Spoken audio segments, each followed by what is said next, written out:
అందరికీ ప్రభువైన యేసుక్రీస్తు నామంలో వందనాలండి. ఈరోజు మనం ఒక కొత్త పాఠంని నేర్చుకుందామండి. దేవుని దగ్గరికి ఎందుకు వెళ్ళాలి లేదా ఎందుకు రావాలి? ఈ లోకంలో ఉన్న వాళ్ళు ఈ రోజుల్లో దేవుని దగ్గరికి ఎందుకు వెళ్తున్నారు అంటే వాళ్ళ అవసరాలు తీరుతాయని. దేవుని దగ్గరికి వెళ్తే దేవుడు మా అవసరాలు తీరుస్తాడు అని. కొంతమంది మాకు స్వస్థత కలుగుతుంది అని. కొంతమంది వివాహాల కోసం వెళ్తారు. కొంతమంది పిల్లలు పుడతారని వెళ్తారు. కొంతమంది ఉద్యోగాల కోసం వెళ్తారు. కొంతమంది మా ఆర్థిక సమస్యలు తొలగిపోతాయని వెళ్తారు. కొంతమంది మాకు ఆశీర్వాదాలు వస్తాయని వెళ్తారు. కొంతమంది కలిసి వస్తుందని వెళ్తారు. కానీ ఇలాంటి వాటి కోసమా దేవుని దగ్గరికి వెళ్ళాల్సింది?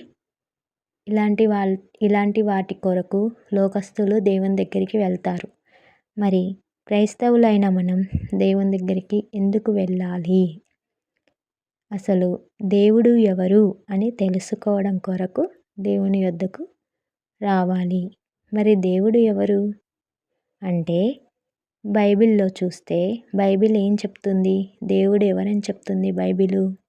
కీర్తనల గ్రంథము 100వ అధ్యాయము 3వ వచనంలో యెహోవాయే దేవుడని తెలుసుకొనుడి. ఆయనే మనలను పుట్టించెను. మనము ఆయన వారము. మనము ఆయన ప్రజలము. ఆయన మేపు గొర్రెలము. ఎవరంట దేవుడు?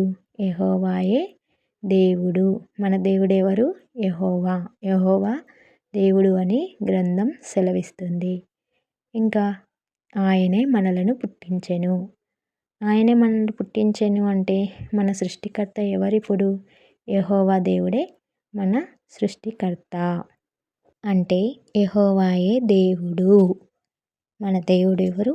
యెహోవా అని తెలుసుకోవడం కొరకు దేవుని యొద్దకి రావాలి. First point. సెకండ్ పాయింట్, దేవుడే మనల్ని పుట్టించాడు అంటే యెహోవా దేవుడే సృష్టికర్త అని తెలుసుకోవడం కొరకు దేవుని యొద్దకి రావాలి. ఇంకా ఎందుకు దేవుని యొద్దకి రావాలో నెక్స్ట్ వీడియోలో తెలుసుకుందాం.